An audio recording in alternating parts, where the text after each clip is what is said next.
Eden Zero is back, and we start off where we left off with the plan to summon the Chronophage. The problem is there is no Chronophage in their area. Summoning it should be impossible, but Hermit has a way. We actually don't just need Rebecca's ether. We could use any of their ether because the Chronophage goes after anyone whose ether's time traveled. So since almost the entire crew is time traveled, this makes it possible. And the second thing that makes it possible is that they can actually send their ether out through B-Cube. That's not a joke. So they can send their ether into B-Cube and then have it directed out to across all four cosmoses all over the place, which would then summon the Chronophage to follow it to its source, which would be them. The problem is people would actually have to watch their live stream of them releasing their ether throughout the cosmoses. But they can do that because they have two friends who are B-Cubers, who also should have their memories back if they remember. So they get in contact with Lebelica. Rebecca then asks if she can have her help. Lebelica does what she always does. She starts to bully Rebecca, calling her a failure and such. That is, until she remembers. She remembered how she publicly humiliated her, how she picked on her, how she quit B-Cubing.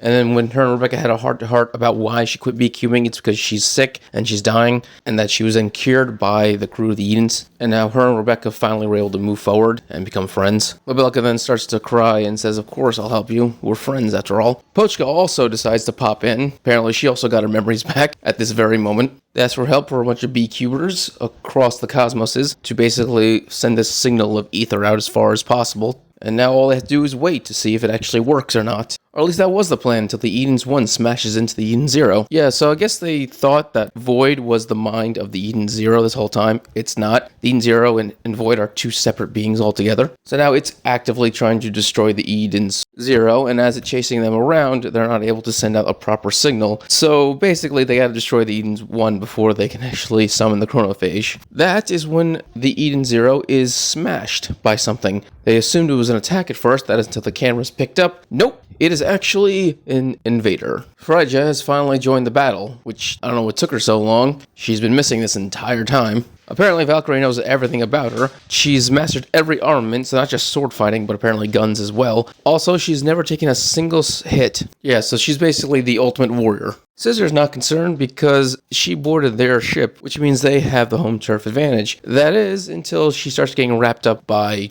cables. Not just her, everyone gets wrapped up except for Homaru, Keely, and Jin. Because the other member of the Yoshosei has also appeared, Cure, and apparently he doesn't just have control over Dead and Crow's body, apparently he just controls technology in general. The siblings tell Homaru to go fight Phrygia herself while they handle Cure. The reason for this is because she's the only sword fighter, so in their eyes she's the only one who has a chance against her, I guess. I don't really understand their logic. You don't need to have a sword fight with someone to beat them, like this isn't a dueling manga. I mean, how ether interacts with other ether is dependent on the situation, so I don't really see why it has to be a sword versus a sword, but whatever, Homeru's going off to have her fight, and the siblings, of course, are going to take on Cure.